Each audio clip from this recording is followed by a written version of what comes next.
I'm Katherine Johnson, 55 years old. I'm a divorced wedding planner who ended my marriage 10 years ago.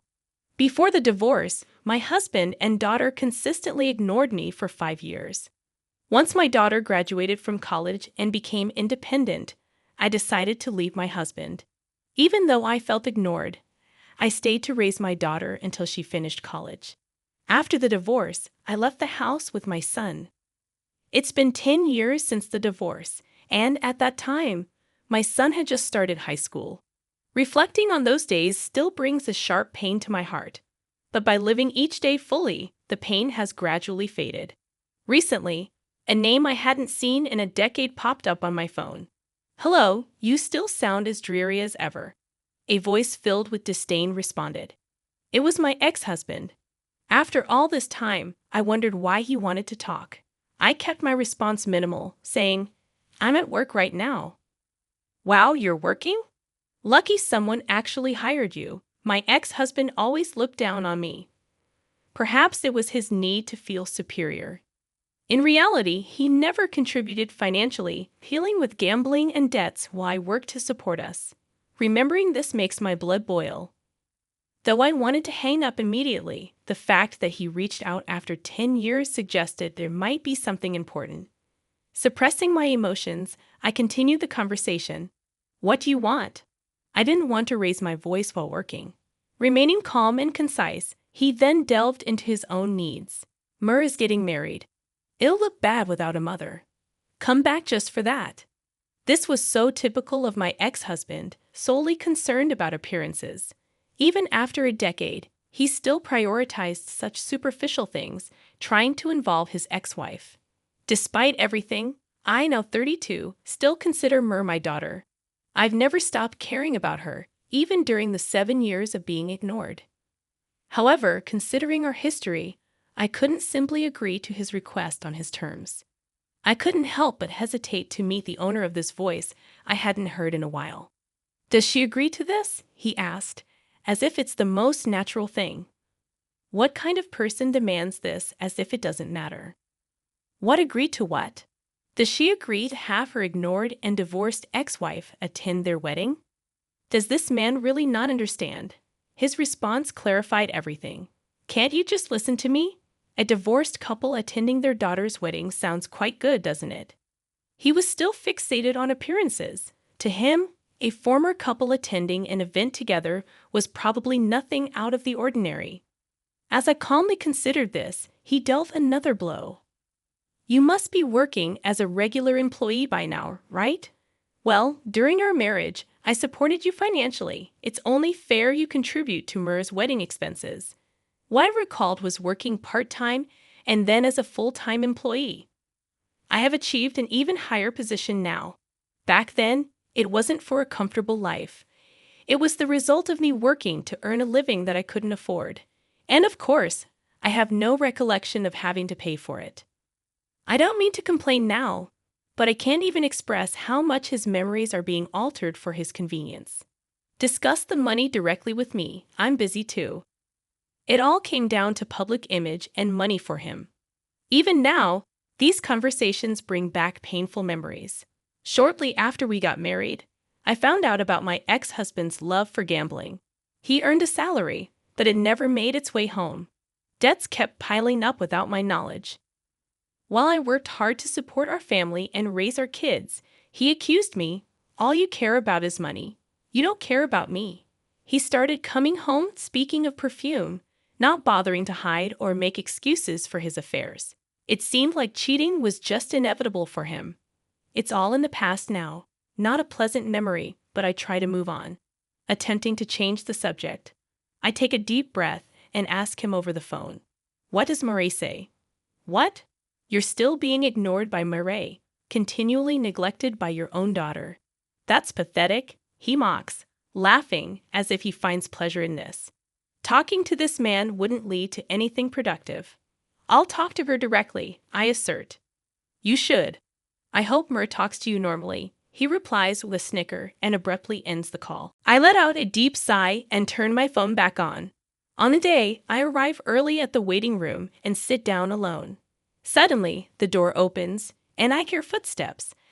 I'd recognize them even after 10 years. They stop right in front of me. Why are you sitting here? What? There's no place for a mother who abandoned her child. His unnecessarily loud voice echoes in the small room. What do you mean? You heard it from Murray, didn't you? What? There's no seat for a mother who hasn't properly talked to her daughter for 17 years. You're not wanted here. His words spit out with a triumphant laugh are predictable. I can imagine his expression without even looking. He must be picturing a mother rejected by her daughter after hinting at a joint appearance by the divorced couple over a phone call after 10 years. Such a typical move of his. Unaware that I'm thinking this, he continues his verbal attack. But inside, I can't stop laughing. Suppressing my emotions, I respond solemnly. I was just so curious. What? You're curious about your daughter's wedding after being ignored for 7 years and out of touch for 10, he says, laughing. Man, are you some kind of masochist? I paid some money, so let me have a peek. No way, Mary doesn't care about you at all. You're just a wallet. He laughs uncontrollably, holding his stomach amidst his laughter. After a while, there's a soft knock. My ex-husband responds gruffly, and 2 figures slide into the room. Mur and my son Ethan. My ex-husband, looking puzzled, addresses them. Mary, why are you dressed like that? Mary, who should have been dressed as a bride, is wearing a regular dress. Ethan, too, is casually dressed in a jacket and pants. And there I am in my plain pantsuit, looking baffled. My ex-husband asks Mur with a blank expression the same question again. Mur casually replies, What are you talking about? My wedding's already over. What? The wedding's over? Yes. What do you mean it's over? I don't understand. It's over means it's over, just like that, right, Mom? Mur says, smiling at me. Ethan and I return her smile. My ex-husband looks at us as if he can't believe what he's seeing. Hey, what do you mean it's over? Do you know something about this? He demands, turning to me. It's just as Mur said, I reply. Like I said before, the 3 of us and the other family had the ceremony in Hawaii without you. Mur calmly explains the main points to her father, his voice rising an octave in his flustered state. What, Hawaii? Mom helped us out. You didn't contribute a penny. Why would we want someone like you at the wedding? Of course, we wanted Mom there, Mur added, stunning her father. My ex-husband, desperate, asked, Then what's this today? Why are we all gathered in the wedding venue's waiting room? Mur's eyes flickered as she looked at her father, then coldly said, It's to cut ties with you.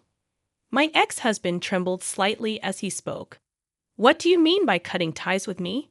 You ignored her, with me, for 7 years, and then she left us.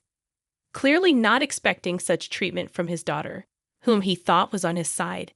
He was visibly shocked, but Mur was relentless. What? You didn't just ignore Mom. You ignored me and Ethan too. What?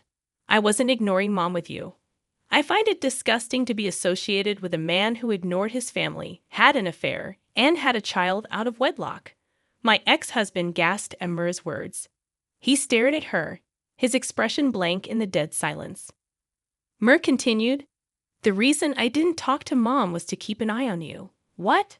You neglected your family for gambling and debts, had an affair, even had a love child. And you hit Mom behind our backs, didn't you? What? You thought we didn't notice? Any middle schooler would understand that. And when Ethan and I were nice to Mom, you hit her even more, didn't you? My ex-husband glared at me. I didn't do anything.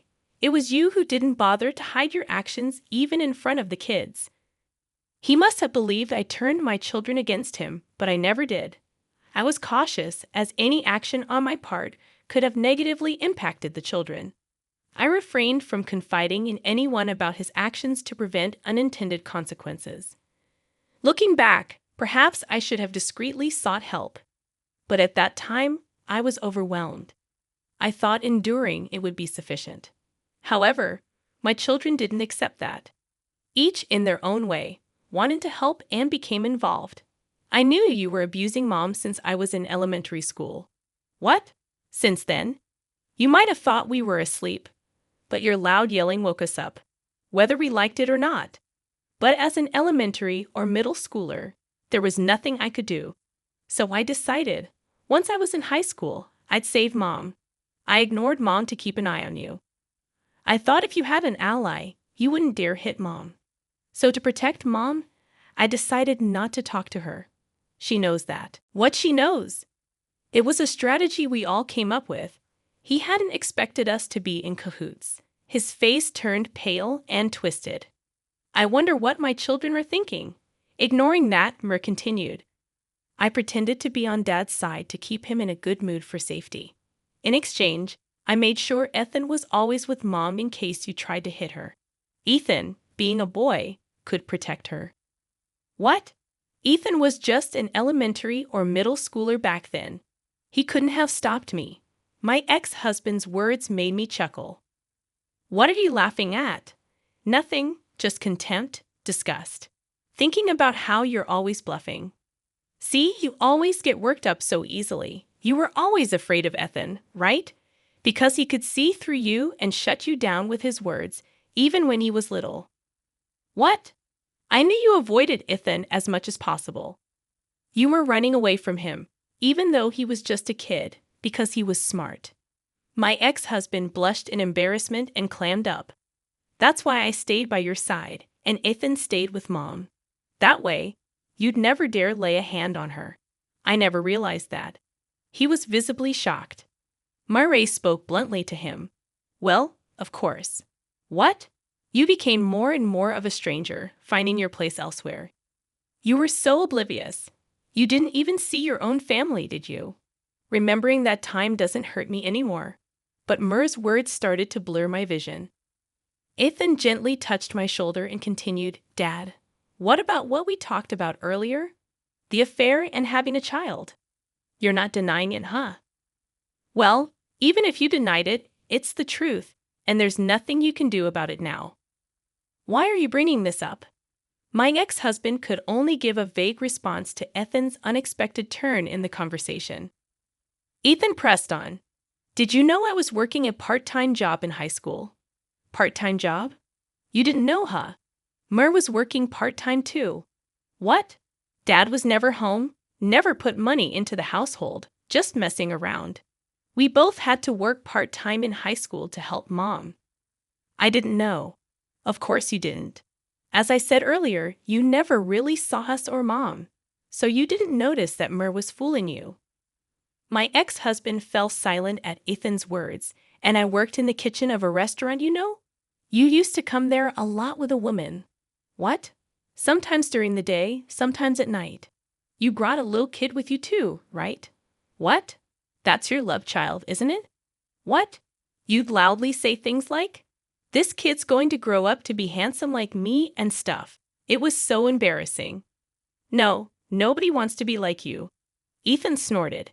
He had no idea his son had seen him cheating and even seen his love child. My ex-husband started sweating and breathing shallowly while glancing at him. I casually asked, how are May and Ken doing? I threw out names he probably didn't expect me to know. And he gasped, how did you? How do you want to know? After we divorced, it might not have been a big deal for you, but I had to go through a lot of paperwork. It's impossible not to notice, especially since you acknowledged them. My ex-husband was silent again. I didn't feel disappointed anymore, but I wondered if he thought he could hide it by keeping quiet. Eventually, when he's gone, all sorts of issues will fall on the children due to inheritance. Regardless of the divorce, the children are still related to him by blood, and so is the child he acknowledged. He probably never thought that far as a parent. Well, I knew it, but it was still a shock. You never thought about me or the kids. My ex-husband remained silent. No matter what was said, was he really unable to say anything after all this, pinned under the gaze of the three of us? My ex-husband didn't even try to make excuses, maybe due to his useless pride. I knew it, but still, what was he thinking during all those years of marriage, of family life with us? He probably thought the onslaught was over. He let out a breath, relaxing his shoulders. but he wasn't let off so easily. And on top of that, you were begging that woman for money too, weren't you? Are you just terrible? Ethan said with disgust. What? What are you talking about? Not what are you talking about? You're even messing with the company's money now. Mur's unexpected words made him freeze as he stared at her. Don't say it's a lie.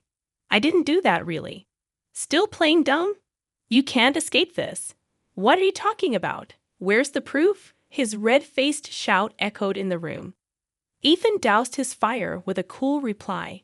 You left evidence everywhere, blatantly in the company's books. His face was drained of color. The financial audit of your company is being handled by my husband, Mur added. My ex-husband lost all expression, probably never imagining the man he thought he'd congratulate today as Mur's husband was the one exposing his embezzlement. I was shocked when I heard it too.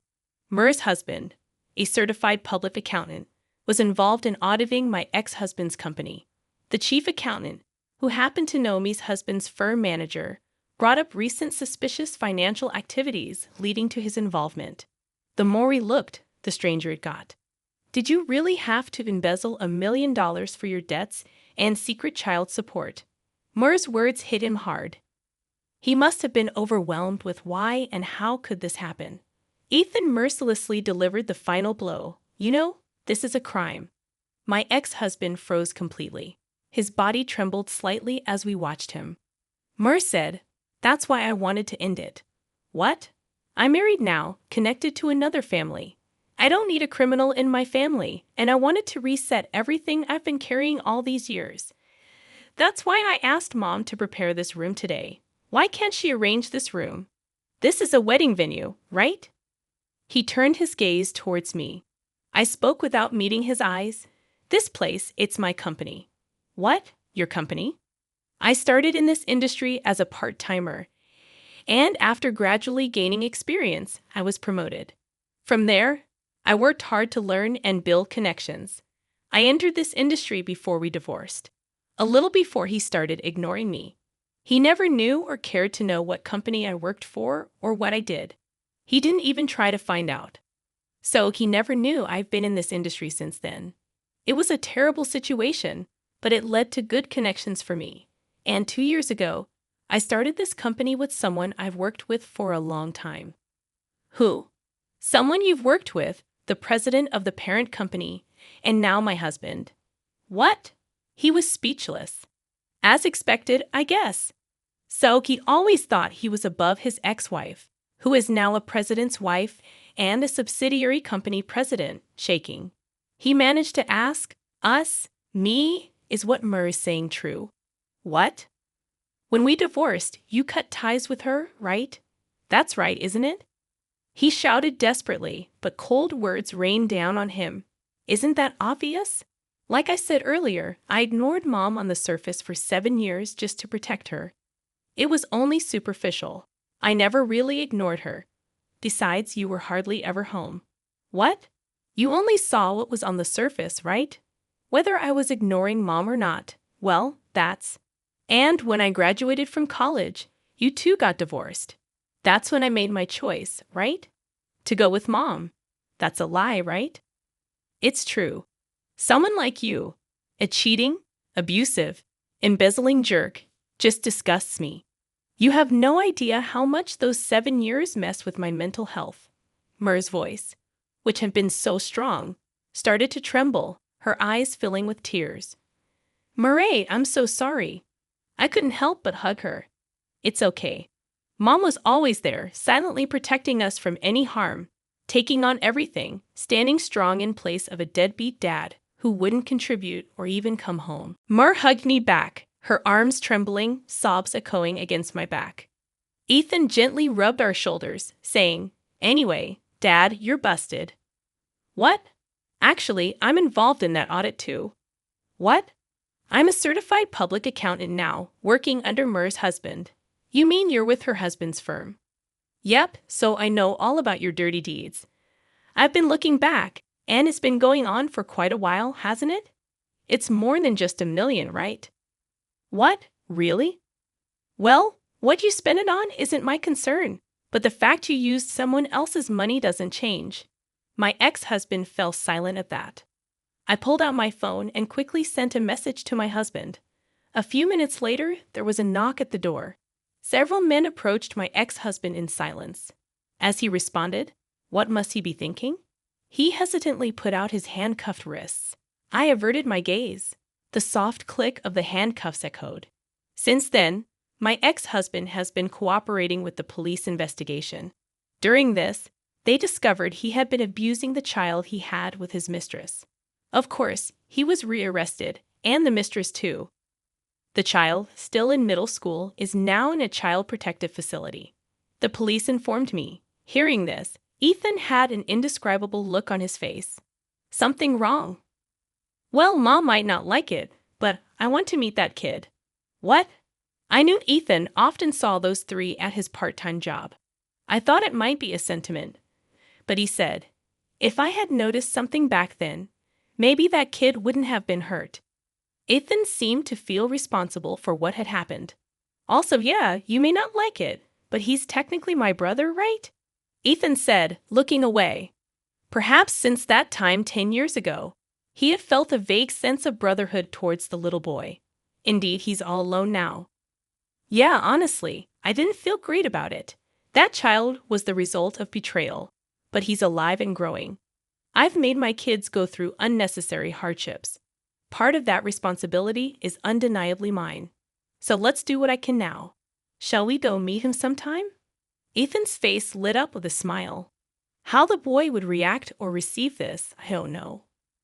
But I want to see the smiles of the children around me as much as possible. I gently stroked Ethan's head. To move forward, I'll ask someone who knows.